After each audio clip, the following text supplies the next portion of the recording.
Máquinas na Pan de hoje, você vai conhecer o carro mais caro do mundo, o Rolls-Royce La Rose Noir Droptail. E para ter um desses na garagem, prepare o bolso para nada mais, nada menos do que 170 milhões de reais. E aí, você tem esse dinheirinho na poupança?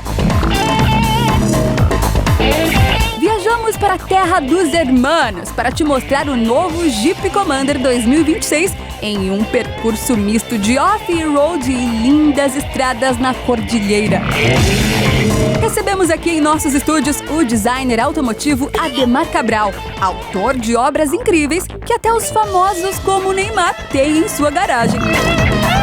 E é óbvio que ele não chegou de mãos vazias, com 2 presentes especiais pra gente.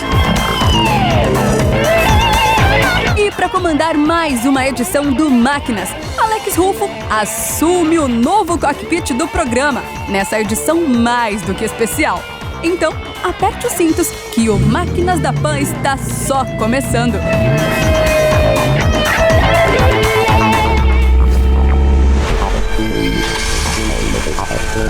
Máquinas na Pan. Normalmente eu deixo para o final da matéria o preço das super máquinas que desfilam aqui para você. Mas dessa vez, o carro que tem como principal credencial o selo de mais caro do planeta merece estar na abertura não só dessa matéria, mas também do programa. Então, para darmos a largada no Máquinas na Pan dessa semana, temos o Rolls-Royce La Rose Noir de 32 milhões de dólares, que são aproximadamente 170 milhões de reais. É isso mesmo, você ouviu certo, 170 milhões de reais.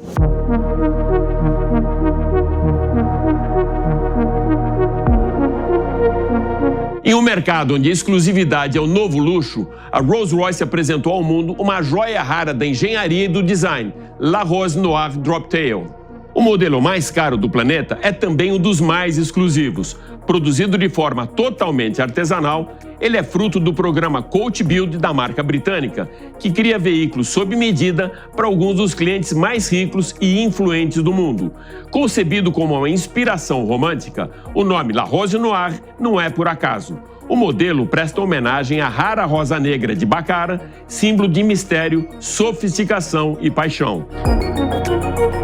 Cada linha da sua carroceria foi esculpida com atenção milimétrica aos detalhes, em um tom de vermelho profundo que, sob diferentes ângulos de luz, revela nuances quase negras.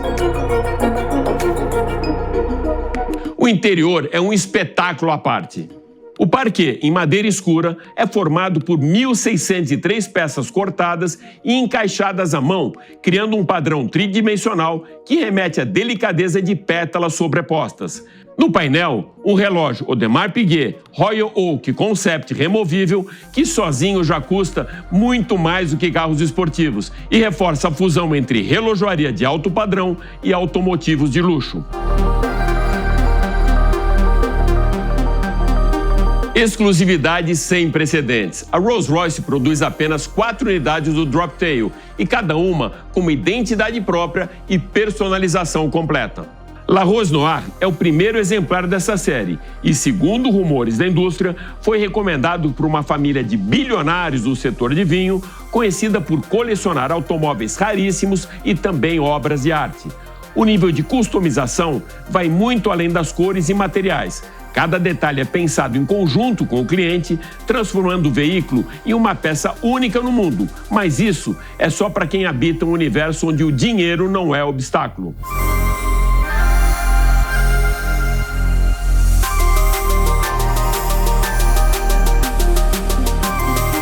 Esses clientes tratam o carro como uma obra de arte colecionável, não como meio de transporte, mas muitas vezes esses modelos como o La Rose Noir passam mais tempo em salas climatizadas do que nas estradas. Mais do que um carro, La Rose Noir é uma declaração de status, poder e refinamento. Esse é o papel do Rolls-Royce, com referência absoluta em luxo automotivo, desafiando até marcas como Bugatti, Pagani e Ferrari no território da exclusividade extrema.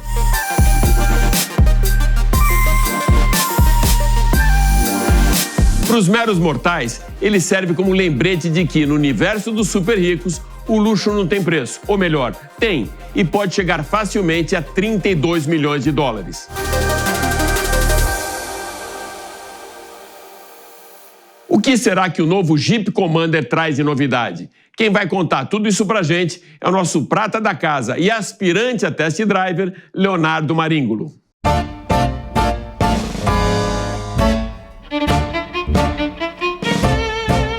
Chicos e chicas, nós vemos aqui em um dos nossos maiores rivais no futebol, é isso mesmo, aqui na Argentina, em Mendoza, para a gente conhecer o mais novo Jeep Commander. Vamos lá que eu vou mostrar um pouquinho dele para vocês.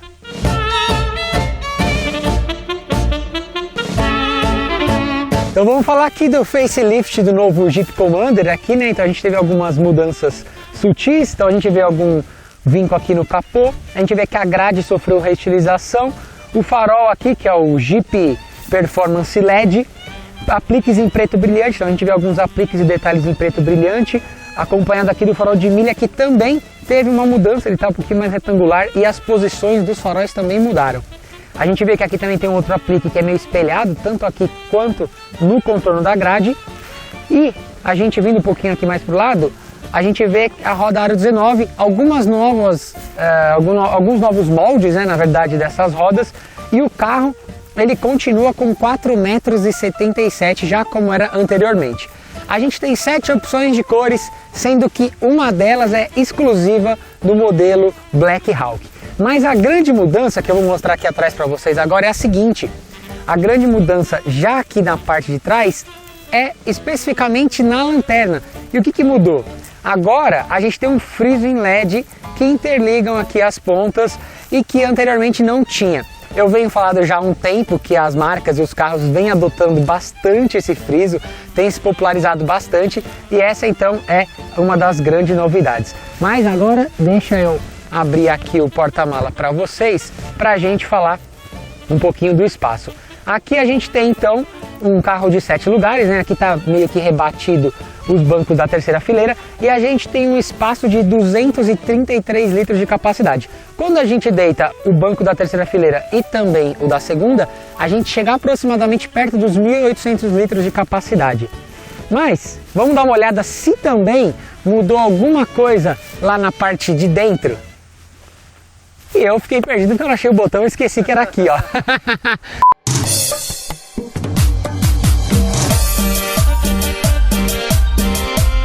Bom, aqui dentro então a gente vê o quadro de instrumentos, tanto o cluster quanto o multimídia, um pouquinho aí acima das 10 polegadas, a soma total dá em torno de 20 polegadas. A grande mudança aqui foi o rotor shifter, que é essa alavanca, a nova alavanca de câmbio, digamos assim. A gente não tem mais aquela alavanca convencional aqui, mas também assim, um ponto aqui é que só nas duas versões top de linha que a gente tem o rotor shifter. As versões abaixo, elas continuam com a alavanca comum. E aí eu vou mostrar um pouquinho melhor para vocês na hora que a gente estiver dirigindo no meio da estrada.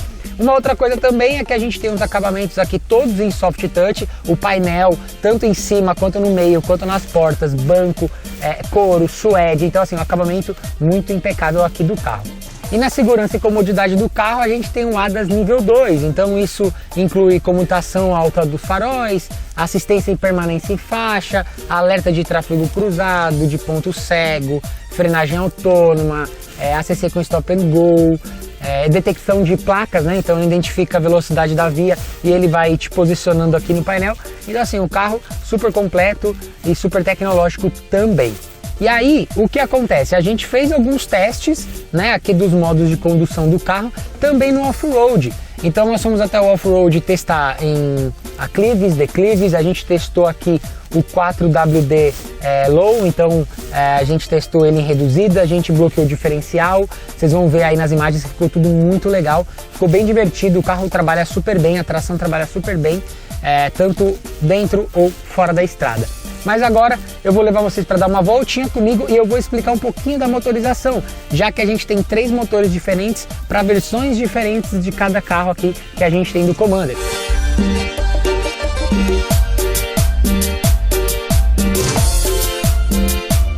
Bom, aqui no caso então, nessa versão que a gente está dirigindo agora, que é a Overland, a gente está com 2.2 a diesel, então a gente tem 200 cavalos, 45 kg de torque. A gente tem um câmbio aí atrelado de 9 velocidades, tração 4x4. A gente tem as outras opções dos outros modelos, que aí pode vir atrelado ao motor T270 e também ao motor 2.0 Hurricane. Aí vai variar realmente de versão para versão. Esse carro aqui ele faz um 0 a 100 aí em 9.7 segundos. Uma outra coisa que mudou aqui também para essas duas versões top de linha é aqui a chave seletora do câmbio, que não é mais aquela alavanca, e também ao lado aqui a gente tem a chave seletora dos modos de condução, que é tanto para gelo, neve, né, piso escorregadio, off-road e o alto. E ainda aqui do lado o assistente de rampa, né, de descida e bloqueio do diferencial. E a gente não podia estar num lugar mais propício para esse teste aqui, né, em Mendonça, no caso, aqui nas Cordilheiras. Tá bem legal, é um trajeto muito bonito e a gente vai testar aqui também um off-road. A gente já tá tudo no on-road, mas estamos chegando aqui no off-road e o carro tem a mesma dinâmica, não mudou em relação a isso, já que é o mesmo carro em questão de chassi, suspensão e tudo mais. Então é um carro muito confortável, ele é um carro grande, mas não incomoda em nada isso também não. Bem legal mesmo.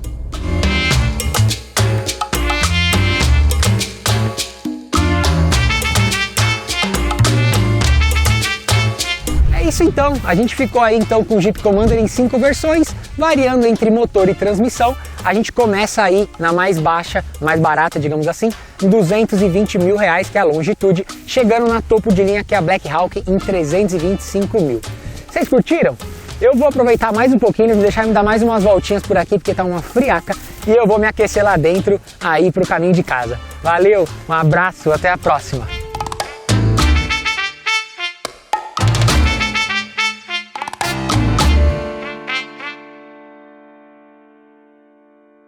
O que a alemã Porsche e a italiana Lamborghini tem a ver com a fabricação de tratores? Diretamente do Museu Cardet de Campos do Jordão, o jornalista Jason Vogel vai contar essa história bem curiosa aqui pra gente.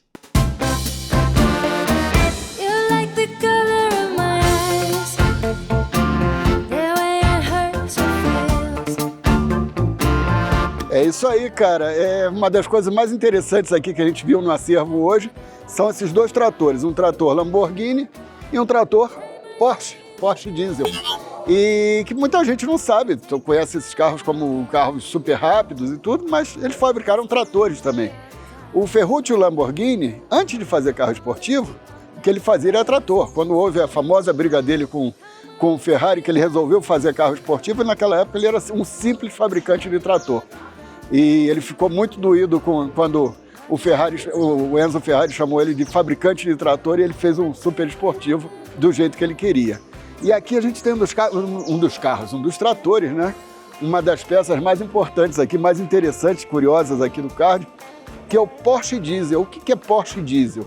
Muito antes de Porsche fabricar Cayenne com motor diesel, o escritório do Ferdinand Porsche, do Ferry Porsche, o filho dele, faziam todo tipo de projeto, inclusive projeto de trator.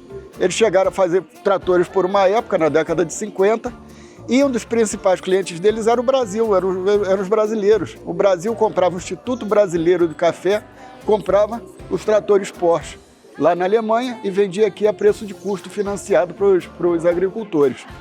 Vieram muitos tratores Porsche para o Brasil. E além disso, tinha uma versão cafeeira, que tem ali em cima do museu, que ela é toda tapada para não estragar os pés de café, né? E um detalhe que pouca gente sabe é que por pouco a Porsche não fabricou trator no Brasil. Em 1958, a empresa Mannesmann, que era a controladora da Porsche Diesel, fundou a Porsche Diesel do Brasil. A ideia era fabricar trator Porsche no Brasil. Não deu em nada. Em 63, acabou a Porsche Diesel, acabou o negócio dos tratores por aqui.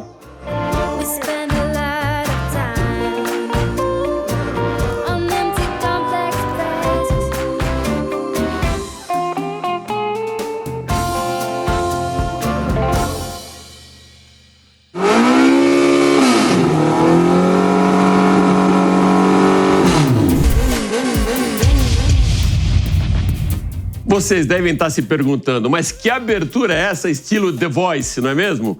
Tem um motivo. Esse cara que está aqui do meu lado, um artista plástico que eu costumo chamar de Gepeto, um criador de sonhos, né, de uma fábrica de sonhos, ele trouxe essas cadeiras aqui de presente para o Máquinas na Pan, com a sua assinatura, e que tem a assinatura também de Felipe Frison E a produção toda aqui também do nosso querido Fagner e do Derek. Então vou mostrar mais uma vez para vocês, que foi muito rápido, pra vocês verem a beleza da cadeira totalmente alinhada com a videografia criada pelo Frison e pelo Goulart.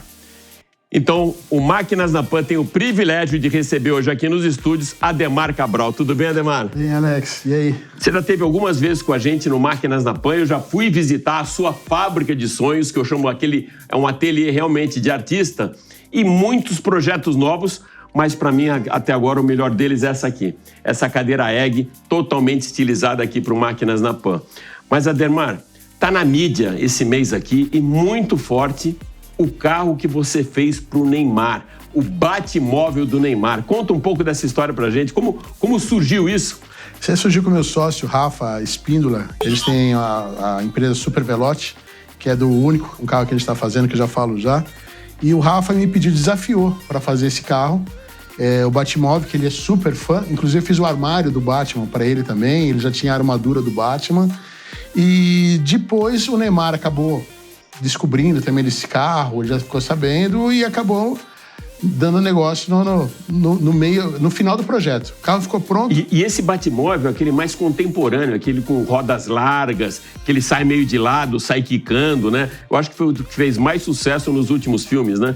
Eu pelo menos, eu gosto muito desse Batmóvel, do Tumbler, que na verdade ele é um Chama tanque. Tumbler? É Tumbler. Que ele é um tanque de guerra, praticamente, né? Então eu acho ele muito invocado, acho muito legal, acho bem emblemático. Ademar, e quanto tempo demorou a construção?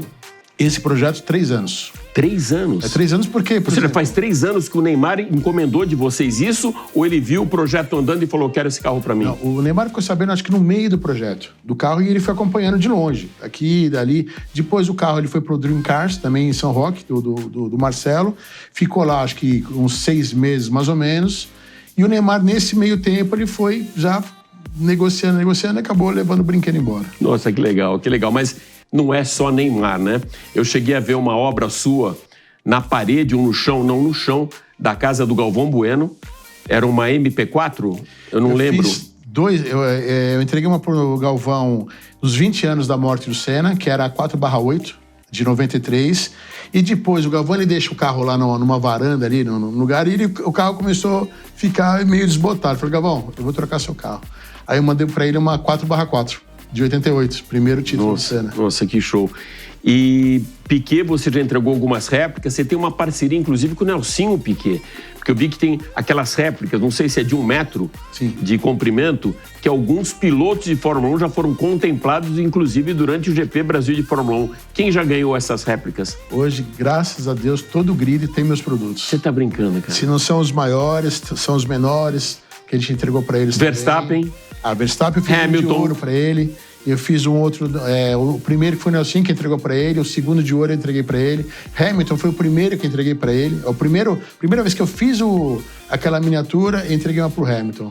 Aí o Lando Norris, todos ali, né? O Piastri tem também, Alonso. Então, assim, todo o grande prêmio, todo...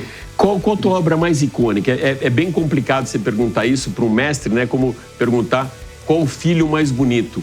Mas das tuas obras, qual foi a mais icônica?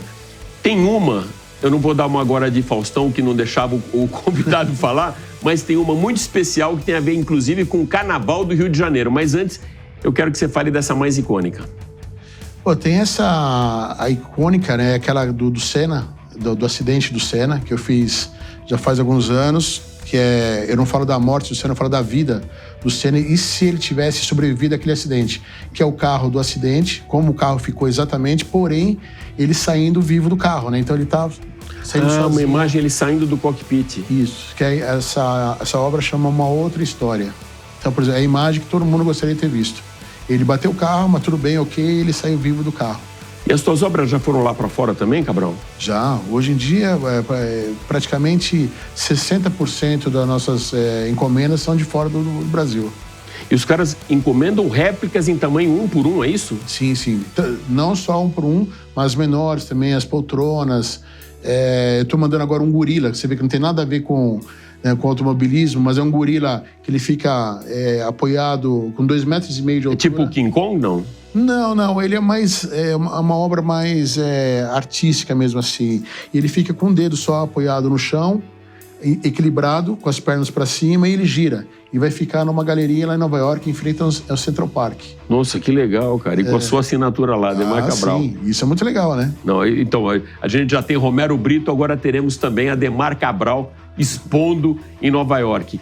Sapucaí. Eu lembro, não vou lembrar qual foi o carnaval, mas eu lembro que o seu carro abriu o desfile de uma das escolas de samba com homenagem ao Senna. Sim, exatamente. Em 2014, nós construímos o carro em tempo recorde, 28 dias para construir o carro do zero. Não é que eu tinha alguma coisa, não, do zero, com motor. Fazer o carro andar na Sapucaí, o carro abre alas, que foi extremamente emocionante para mim, né? Tá na frente do carro, ver todo mundo levantando, na hora que o carro saía ficava escondido, não abre alas. E no final ainda a gente foi campeão. Olha que legal, cara. Esse aí foi sensacional. Esse é realmente um prêmio. E outra obra sua que eu tive a oportunidade de conhecer foi do Copersucar, que ficava na sua casa, não estava lá na fábrica de sonhos, mas ele todo montado como se fosse aquelas esculturas que você vê de dinossauros, né? Que eles mostram as peças originais todas se encaixando, mas tudo isso num volume e pendurado. Inclusive, na época, foi lá o Otávio Mesquita, foi o Wilsinho e foi o Christian também. Foi. Como que nasceu aquela peça? Ali, eu falo que seja em explosão, né? Sim. Uma imagem em explosão. Como aquele carro, faltavam muitas peças dele, faltam muitas peças, suspensão, motor, muita coisa. Então, o que eu fiz? Eu não vou montar ele, não quero montar. Eu quero, do jeito que o carro chegou, eu quero, de repente, fazer alguma obra com isso daqui.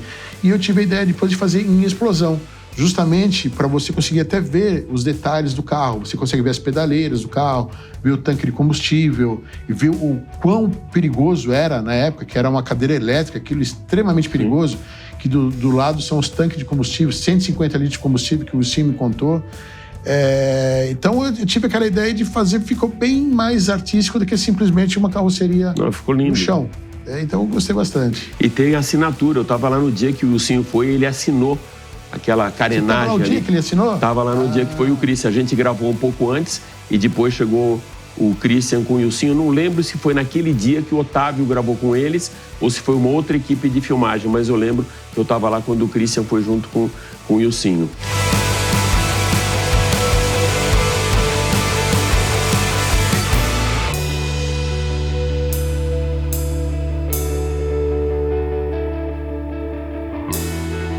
Você tem um projeto grande aí pela frente, né? Um projeto que eu posso chamar de único. É isso, né? Inédito e único. Fala pra gente. Exatamente. Na verdade, a minha empresa ela começou há 15 anos atrás com o meu sonho de fazer meu próprio carro. E nesse tempo, eu acabei ficando sócio do Elcio e do Rafa Espíndola. E nós falamos, vamos criar o carro. Agora sim, eu tenho já experiência para conseguir construir um carro de verdade, um super esportivo. Então nós desenvolvemos um carro que é um lugar baseado no Beck Mono, para quem conhece o Beck Mono, que é um monoposto inglês, que é maravilhoso o carro. O carro feito pro cliente, o carro feito sob medida pro cliente. Por exemplo, o banco é feito para ele, o volante é feito para ele, pedaleira. Que nem Fórmula 1, ou seja, faz tem o seat fitting, ou seja, faz o banco pro cara mesmo. Exatamente. O cliente precisa ter a fábrica para a gente tirar o molde do corpo. Para quem não sabe, né, é feito o molde do corpo de um piloto de Fórmula 1, é uma luva. O carro já está andando, está voltando agora do Sul, para a gente acabar ajustes de carroceria. Esse primeiro é inteiro de fibra de carbono. E já está homologado? A gente está homologando o carro. Ou seja, esse carro vai poder ir literalmente para a rua. Sim, exatamente. O carro que a gente está homologando para-brisa, lanternas, carroceria, o chassi. É um carro extremamente forte, 350 cavalos, mais ou menos, só que com 700 quilos. E monoposto. Monoposto. Então, por exemplo, é muito diferente de uma pessoa que tem uma Ferrari, uma Porsche, um Lamborghini, que é muito legal, porém é mais do mesmo. O nosso carro, você vai ter uma experiência diferente. Então, a posição de pilotagem é praticamente a posição de pilotagem de um Fórmula 1. Você está a 10 centímetros do chão. Tem um halo, né? O halo, sim, ali de proteção. Então, a sensação que você vai ter é que você está andando num carro de corrida nas ruas. Então, você vai para um track day, por exemplo, você vai andar com o carro na pista e vai embora. Então a gente quer vender a experiência diferente de tudo que tem por aí. Que legal, meu amigo. Qual foi aquele pedido mais inusitado que você já teve de um cliente, Cabral? Olha, inusitado, um dos mais inusitados foi o próprio Rafa mesmo, que pediu o Batmóvel. Mas a gente fez também um Mirage 3 para o nosso amigo Beto Jorge, que está na Eu lembro de ter visto ele naquele teu primeiro galpão. Exatamente, foi 14 anos atrás. Sim, a gente gravou a primeira vez lá. Que incrível, cara. Mais algum? Porque eu cheguei a ver também comics. Eu não lembro se foi o Hulk, se foi já o Gorila, mas eu cheguei a ver alguns personagens de comics. A gente fez agora... Gorila a gente já fez vários, né? Até por causa da Flávia Alessandra. Comecei a vender gorila por causa da Flávia Alessandra. Eu não sabia. Eu fiz por causa do Mesquita. Tá. Eu restaurei um gorilinha pro Mesquita. Eu achei tão legal, eu mesmo restaurei, que eu falei, vou fazer um gorila pra mim grande agora. Eu fiz com 2 metros. Aí a Flávia Alessandra foi lá em casa, subiu no gorila e a gente tirou uma foto. E eu postei, aqui a loira do gorila é a Flávia Alessandra. Aí comecei a vender gorila. A gente tá fazendo agora, finalizando, que é pra minha coleção, o T-800, que é do Exterminator. O robô. Espetacular. Que tá muito, muito legal. O olho acende. E ele fica pronto quando? Tá quase pronto. A gente tá colocando, pra você ter uma ideia, a gente tá colocando as caveiras no chão. Que ele pisa na caveira, né, sim, no início do filme, mas o robô mesmo tá pronto já. Que legal, meu amigo. Qual a peça? Uma vez a gente esteve aqui já no estúdio, tanto no Máquinas na Pan quanto no Ligados na Tomada, o Alan Mosca, filho do Cid Mosca, da Cid Painting, que tem como ícone os capacetes de Ayrton Senna, de Nelson Piquet e de Emerson. E eles falaram ele fala para mim que o que mais vende, o que mais pedem e sempre chega perto do Grande Prêmio de Fórmula 1 é, lógico, o capacete do Ayrton. Você tem aquele pedido que você já sabe também que vai ter que se preparar quando chega perto do GP Brasil? Alex, hoje em dia ficou muito... Por exemplo, como os carros estão mais competitivos, então tá muito variado isso. Não dá para falar... Tá mais eclético, né? Tá muito mais eclético do que antes. Antes era a McLaren. A McLaren 4x4, 4x8, antes era a Lotus. Então hoje em dia tá muito eclético. Então não dá para falar para você, esse daqui que estão pedindo mais. Hoje, como a Fórmula 1 ela pegou uma fama muito grande, tá pegando muitos fãs por causa do filme, por causa da Netflix, ainda mais por causa da Netflix, que a Fórmula 1 ela se reinventou. O grupo o Liberty Media, né? Eles deram realmente um input dentro da Fórmula 1 como um show, como o que a gente vê já nos Estados Unidos com o NASCAR, com a NFL, ou seja, com os grandes eventos, às vezes muito mais importante o show do que a corrida na pista. E o Liberty Media fez isso, né? Ele conseguiu fazer uma divulgação diferenciada da Fórmula 1 que traz fãs hoje da McLaren, da Red Bull, do Verstappen, dos pilotos do grid e não só aquela mesmice que a gente tinha antigamente, né? Exatamente. Eu vi até uma pesquisa ultimamente, a semana passada, que aumentou muito o público feminino gostando de Fórmula 1. Isso é interessante. É muito legal, porque o público feminino nunca... uma outra pessoa, uma mulher gostava de Fórmula 1. Então aumentou muito, acho que por causa dos bonitões que tem lá, né? Carlos Sainz... Não, e Brad Pitt agora, né? Brad Pitt, eu vi o Brad Pitt, cara, de perto, legal. É mesmo? E que prova que foi? Lá no México. Você teve com eles lá no México. Já deu um carro pra ele? Não, tem que fazer um estilizado do filme pra dar pra ele de presente. Eu vou ver com quem consegue chegar nele. Não, mas já. O Carlos Slim. O Carlos Slim. Com certeza vai conseguir através do Carlos Slim. É verdade, vou tentar através dele. Cabral, dentro do que a gente vê de Fórmula 1, hoje você tem uma parceria de negócios, me parece, com o Nelson Piquet, ou pelo menos é o grande divulgador.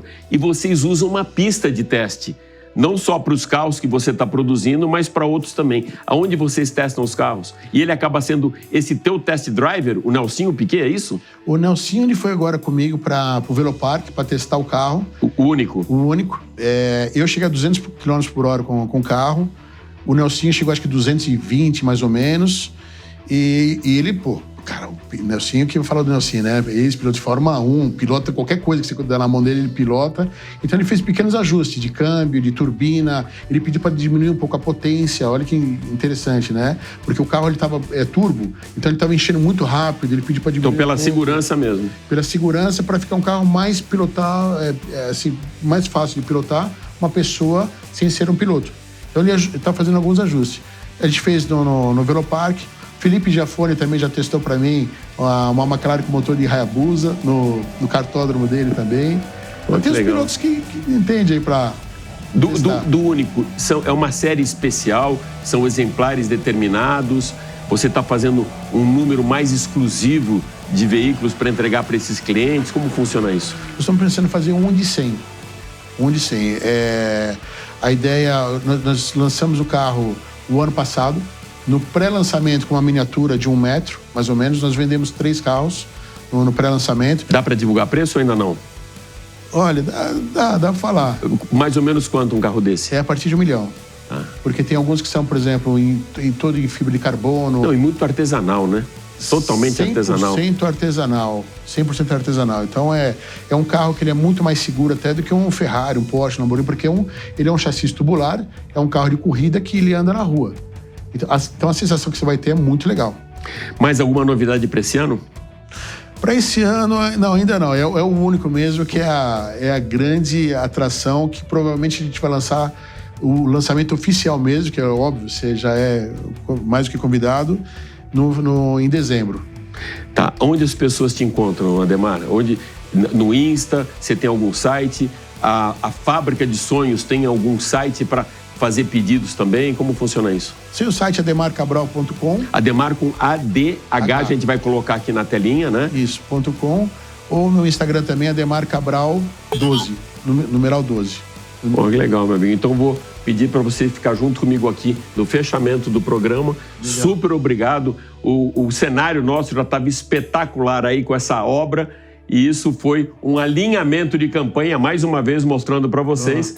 A cadeira foi toda estilizada com a mesma videografia do programa.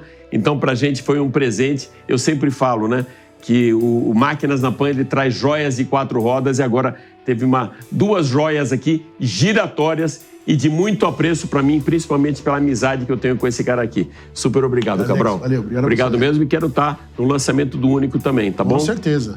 É isso aí, gente. O Máquinas na Pan dessa semana fica por aqui, mas vale lembrar que você pode acompanhar toda a nossa programação em vídeo pela TV Jovem Pan News e pelas plataformas digitais da Jovem Pan. Super obrigado pela sua audiência e até a próxima. Valeu!